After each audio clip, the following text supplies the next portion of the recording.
The thing about growing up with a parent in Homeland Security is you spend your life wondering what you were never supposed to see. My name is Lena Mitchell. I'm 28 years old, and I make my living breaking into systems that people think are unbreakable. Cybersecurity contractor for a private firm downtown. Ironic, isn't it? I spend my days finding vulnerabilities in other people's networks, building walls around digital secrets, and yet I never knew the biggest secret was sitting in my own father's house for 8 goddamn years. Dad died 3 weeks ago. Heart attack. Quick, clean, no suffering. That's what the doctors said. But nothing about my father was ever quick or clean.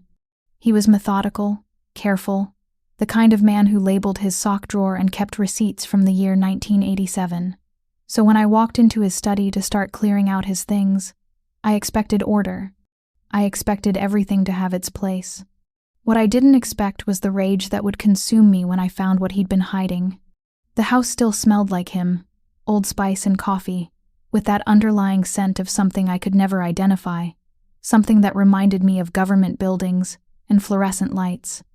I'd been putting off this moment, this final goodbye to the man who raised me with bedtime stories about encryption algorithms and weekend trips to the Smithsonian instead of Disney World. His study was exactly as he'd left it. Books about intelligence analysis lined the shelves, their spines worn from use. His desk was clear except for a single pen, a Mont Blanc he'd owned since before I was born, and his reading glasses, folded neatly beside a coffee mug that still bore the ring stains of his final morning. I started with the easy stuff, papers to shred, books to donate, the mundane detritus of a life spent in service to something bigger than himself. Or so I thought. That's when I found it. Hidden behind a false panel in his bookshelf, and Jesus Christ, who has false panels except in spy movies, was a metal case. Unmarked, about the size of a briefcase, with a combination lock that looked like it belonged in a bank vault. Sitting on top, like some kind of sick joke, was a yellow post-it note in my father's careful handwriting. If you're reading this, it means I'm gone. My hands were shaking as I held that note. Not from grief. I'd cried myself empty over the past 3 weeks. This was something else. This was the tremor that comes when you realize the person you thought you knew your entire life was a stranger. The combination lock wasn't locked. Of course it wasn't. He wanted me to find this. He wanted me to open it. I almost didn't. I sat there for 20 minutes, staring at that case, running my fingers over the cold metal surface. Part of me knew that whatever was inside would change everything. There's a moment before you cross a line when you can still turn back. Still preserve the illusion that your world makes sense. I could have taken that case to the police, or thrown it away, or buried it in the backyard next to Mom's rose bushes. But curiosity is a poison in my bloodline. Dad always said it would get me in trouble someday. Inside wasn't money, or photos, or any of the sentimental bullshit you'd expect to find in a dead man's secret stash. It was a laptop, one that shouldn't exist. I know hardware. I know every manufacturer, every model number, every specification of every machine that's been released in the past decade. This thing looked like government issue, but wrong somehow. The casing was too smooth, too seamless. No brand markings, no serial numbers. Nothing that would identify where it came from or who made it. I carried it to Dad's desk with the same reverence you'd show a bomb, because that's what it felt like. Something dangerous, something that could explode in my hands if I wasn't careful. The laptop booted up immediately. No startup sounds, no manufacturer logos, just a clean black screen with a single line of text. Department of Homeland Security, Secure Access Terminal. My blood turned to ice. Dad had retired 8 years ago. He'd handed in his badge, cleaned out his office, and spent his golden years reading Tom Clancy novels and complaining about how unrealistic they were. His clearance should have expired the day he walked out of that building for the last time. But the system was asking for facial recognition. I leaned forward, letting the camera scan my features, expecting nothing, expecting an error message, or a security alert, or for the damn thing to lock me out entirely. Instead, it chimed softly, and the screen changed. Active clearance detected. Project Nightshade. Welcome, Officer Mitchell. Officer Mitchell, not Daniel Mitchell, my father. Just Mitchell. As if the system couldn't tell the difference between us. As if we were interchangeable parts in some vast machine I'd never known existed. The desktop that loaded wasn't like anything I'd ever seen. Folders with names that made my stomach churn. Active field assets, sublevel 7, domestic surveillance protocols. Each icon was marked with classification levels that went beyond anything I thought existed. Beyond top secret. Beyond the alphabet soup of security clearances that Dad used to joke about over dinner. This was something else entirely. My hands moved without my permission, clicking on the folder labeled Sublevel 7. Some masochistic part of me needed to know how deep this rabbit hole went. I needed to understand what my father had really been doing for all those years. He claimed he was pushing papers and analyzing threat assessments. The folder opened with a soft electronic hiss, revealing dozens of files with names that sounded like they belonged in a science fiction movie. Neural interface protocols, remote consciousness mapping, subliminal behavioral modification trials. I clicked on the first file at random. A video player opened, showing what looked like a medical facility. Clean white walls, hospital beds, machines I didn't recognize, but the timestamp in the corner made my vision blur. The recording was from last month, 6 weeks after my father had supposedly retired, 3 weeks after he'd died. But there he was on the screen, walking between the beds like he owned the place, wearing a white coat and speaking to someone off camera, in that calm, measured tone I remembered from childhood. The same voice that used to read me bedtime stories was discussing subject compliance rates and memory displacement effectiveness. I slammed the laptop shut so hard I thought I'd broken it. The silence in the house was deafening.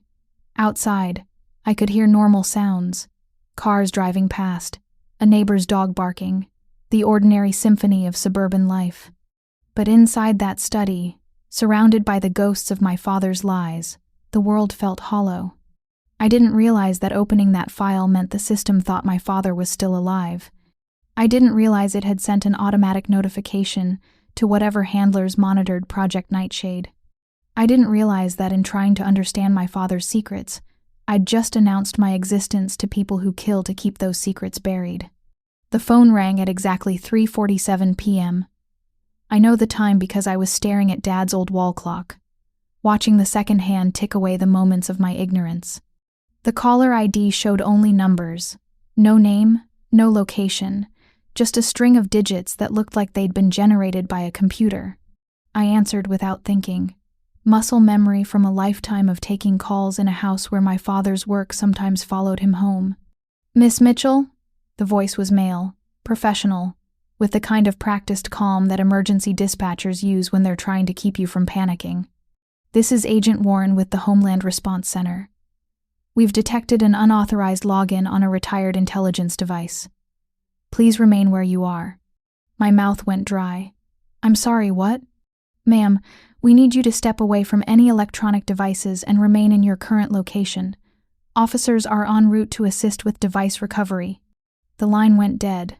I stood there for a moment, phone in hand, trying to process what had just happened. Device recovery. They were coming for the laptop. They were coming for me. That's when I heard the knock at the front door.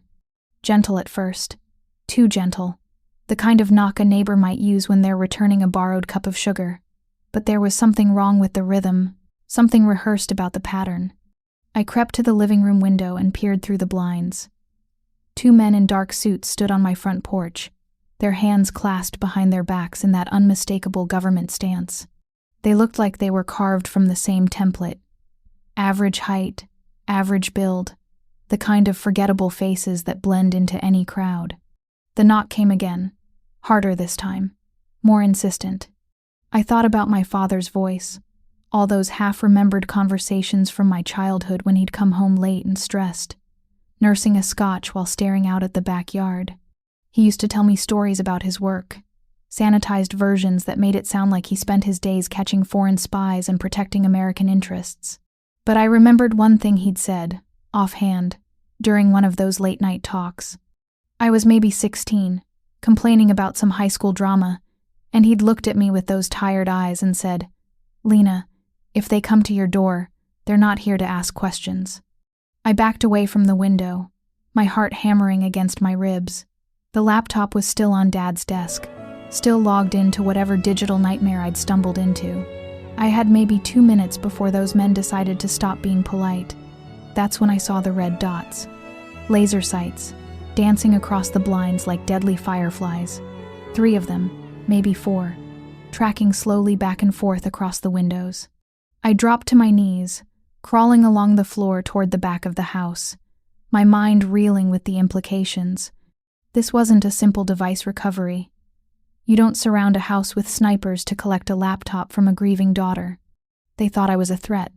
Or worse, they thought I was my father. I made it to the kitchen before they lost patience. The front door exploded inward with a crash that shook the entire house. Heavy boots thundered across the hardwood floors, voices shouting commands in that clipped, military cadence that turns human beings into tactical objectives. Clear left. Kitchen! Target acquired. I raised my hands before they even entered the room, trembling like a leaf in a hurricane. 3 men in full tactical gear rounded the corner, assault rifles trained on my center mass. Their faces were hidden behind black masks, but I could see their eyes. Cold, professional, the eyes of people who'd done this 1,000 times before. "Lena Mitchell," the lead man said. It wasn't a question. "You're coming with us." They zip-tied my hands behind my back and marched me out of my own house like a common criminal. The neighbors were watching from their windows, and I caught glimpses of worried faces before one of the agents pulled a black hood over my head. The ride took 45 minutes. I counted the turns, memorized the sounds, tried to build a mental map of where they were taking me. Old habits from a childhood spent playing spy games with a father who'd insisted such skills might come in handy someday. Jesus Christ, how much had he known? The building they brought me to smelled like disinfectant and fear. Government buildings have a particular odor, that mixture of industrial carpet, fluorescent lights, and the sweat of people who work in windowless rooms. They sat me in a chair that was bolted to the floor and removed the hood. The interrogation room was exactly what you'd expect. Gray walls, a metal table, a 2-way mirror that reflected my terrified face back at me. I looked smaller than I felt, younger than my 28 years, like a child who'd wandered into an adult nightmare. They left me alone for 2 hours. Standard intimidation tactic.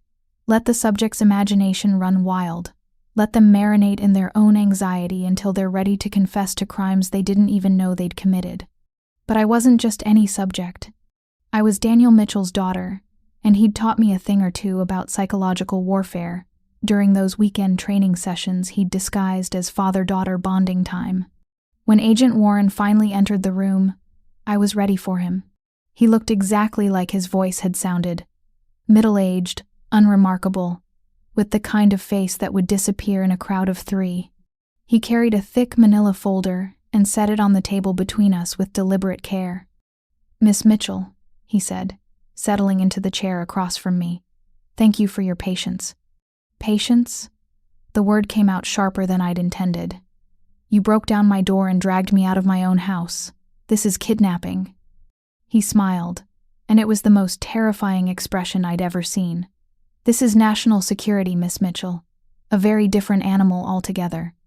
He opened the folder and spread photographs across the table. Screenshots from the laptop, showing the files I'd accessed, the videos I'd watched. Each image was time-stamped and cataloged with the precision of a crime scene investigation. "Why did you access Project Nightshade?" he asked. The anger that had been building in my chest for weeks finally erupted. I didn't even know it existed. "I found a laptop in my dead father's house, and when I turned it on, it let me in." "How the hell was I supposed to know it would summon a SWAT team?" "Then why did your clearance still work?" "Maybe because I'm his daughter." I slammed my zip-tied hands on the table, the plastic cutting into my wrists. "Maybe because your system is so screwed up it can't tell the difference between a retired agent and his kid." Agent Warren's expression didn't change, but something shifted in his posture, a subtle tension, like he'd just realized he was standing in a minefield. He pulled out another photograph and slid it across the table. This one made my blood run cold. It was me, walking out of my apartment building 3 weeks ago. The timestamp showed it was taken the day after my father's funeral. He placed another photo beside it. Me at the grocery store. Another one of me at the gas station. Me sitting in my car outside the cemetery where we'd buried Dad. They'd been watching me long before I opened that case. I whispered. "Miss Mitchell?" Agent Warren said, his voice softer now, almost sympathetic. "Your father wasn't just an intelligence analyst. He was the architect of one of the most classified programs in the history of the Department of Homeland Security. And when he died," he paused, choosing his words carefully. "When he died, he left behind some very dangerous knowledge. Knowledge that certain people would kill to possess." "What kind of knowledge?" "The kind that could rewrite human consciousness. The kind that could turn ordinary citizens into programmable assets. The kind that your father spent 15 years developing in facilities that don't officially exist." The room felt like it was spinning. I thought about the video I'd seen, the hospital beds, the patients lying motionless while machines hummed around them. I thought about my father's calm voice discussing subject compliance, like he was talking about the weather. "Project Nightshade," I said. Agent Warren nodded. "Your father called it his greatest achievement and his deepest regret. He spent his final years trying to find a way to shut it down, to undo what he'd helped create. But there are others who want to see the project completed. And they think I know how to finish it. Or they think you're the key to accessing your father's work. Facial recognition, genetic markers, psychological profiles. He built a lot of safeguards into the system. Safeguards that might recognize his daughter as an authorized user."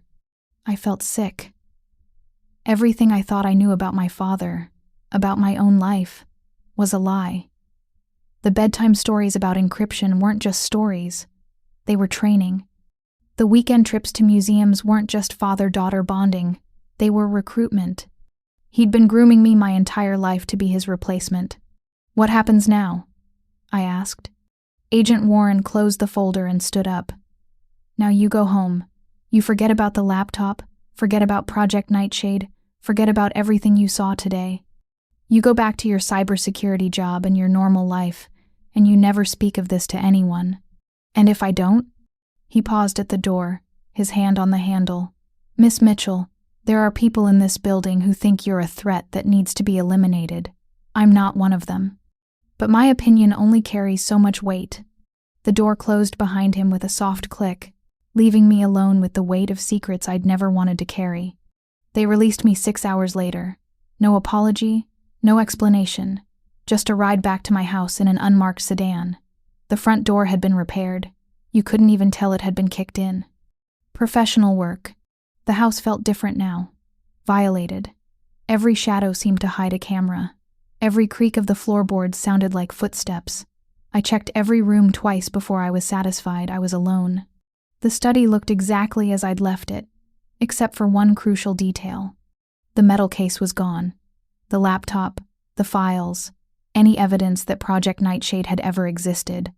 All of it had vanished without a trace. Even the false panel behind the bookshelf had been sealed so perfectly I might have imagined the whole thing. But I hadn't imagined it. The zip tie marks on my wrists proved that much. I spent the night sitting in Dad's old chair, staring at the empty space where his secrets used to be, trying to process the magnitude of what I'd learned. My father wasn't the man I thought he was. He wasn't even close. The next morning, I tried to return to normal. I went to work, sat at my desk, pretended to care about firewall configurations and intrusion detection systems. But everything felt hollow, like I was playing a role in a movie I'd never auditioned for. That's when I found the email. It was waiting in my personal account when I got home, buried between spam messages and newsletter subscriptions. The sender was listed as demitchell@dhs.gov, my father's old government email address. The subject line read, "For my daughter." My hands were shaking as I clicked it open. "Lena," the message began, and I could hear his voice in every word. "If you're reading this, it means I'm gone, and it means you found what I left for you. I'm sorry. I'm sorry for the lies, for the secrets, for the life I forced you to inherit without ever asking if you wanted it. You were never supposed to know about Project Nightshade. You were supposed to live a normal life, find a nice boy, give me grandchildren, and never once wonder why your old man worked so many late nights. But I always knew this day might come. I knew that someday, my past would catch up with all of us.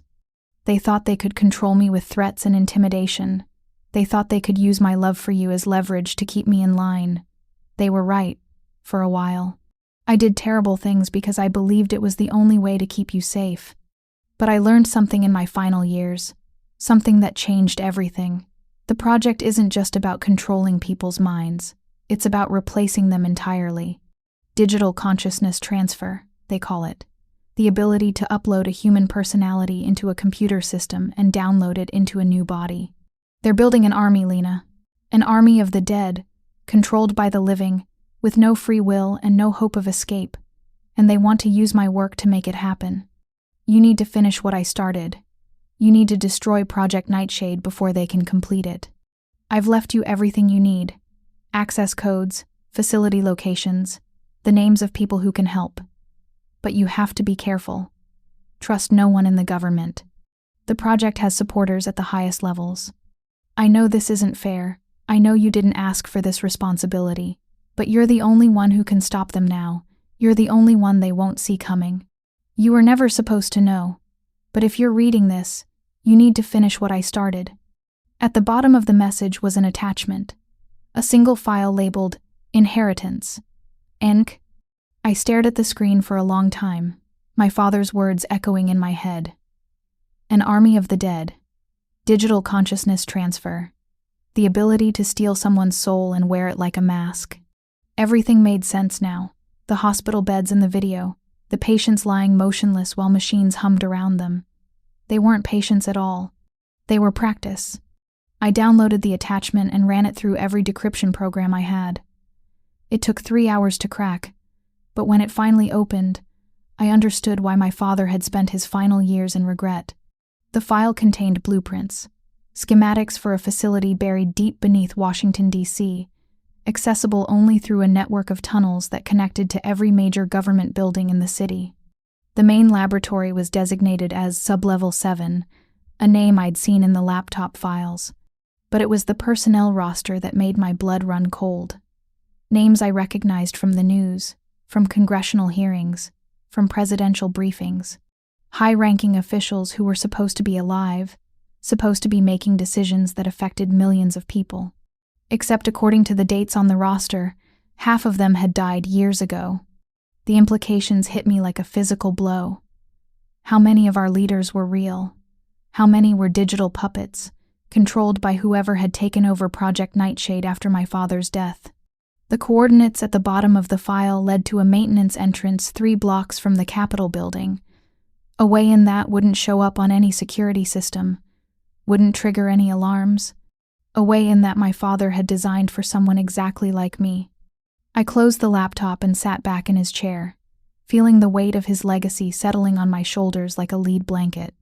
Outside, the world continued its normal rhythm, unaware that their government might be run by ghosts in the machine. They thought they'd erased his legacy when they took the laptop and the files. They thought they could make me disappear back into my normal life, pretend that none of this had ever happened.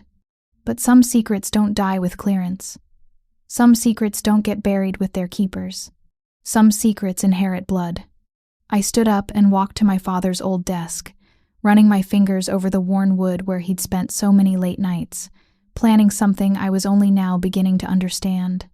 In the bottom drawer, hidden beneath a stack of old tax returns, I found what I was looking for. A key. Small, brass, with numbers etched into the metal that matched the coordinates in his final message. Tomorrow, I would go to Washington. Tomorrow, I would walk into the belly of the beast my father had helped create.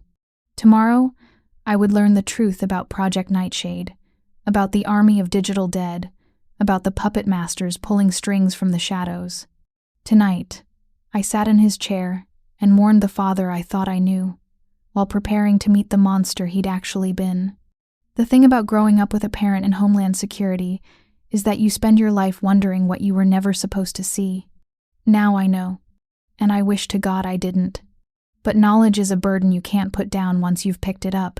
Truth is a poison that burns through every lie you've ever told yourself, every comfortable delusion you've wrapped around your heart like armor. My father spent 15 years building a machine that could steal souls and wear them like masks. He spent his final years trying to atone for that sin, trying to find a way to destroy what he'd created. They killed him for it. I'm sure of that now. The heart attack was too convenient, too clean. Men like my father don't die of natural causes when they're carrying secrets that could topple governments. But they made one mistake. They let me live. They thought I was just a grieving daughter, poking around in her dead father's belongings. They thought they could scare me back into my normal life with a show of force and a few threatening words. They were wrong. I am Daniel Mitchell's daughter. I am his legacy, his final failsafe, his last desperate attempt to balance the scales of justice. He trained me my entire life for this moment, even though I never knew it. Every puzzle he taught me to solve, every encryption algorithm he helped me understand, every lesson in thinking like the enemy, it was all preparation for this, for the day when I would have to finish what he started, for the day when I would have to become the weapon he'd forged in secret, hidden in plain sight as an ordinary cybersecurity contractor with a normal life and normal problems. I'm not normal anymore. I don't think I ever was. And tomorrow, when I walk into that facility beneath Washington, D.C., when I confront the digital ghosts and their puppet masters, when I finally understand the full scope of what Project Nightshade has become, I'm going to make them pay. For my father's death, for the lies, for every innocent person they've turned into a programmable asset in their war against human consciousness. They think they're building the future. I'm going to show them they've built their own grave. The thing about secrets is that they're only as powerful as the silence that protects them. And I'm done being silent.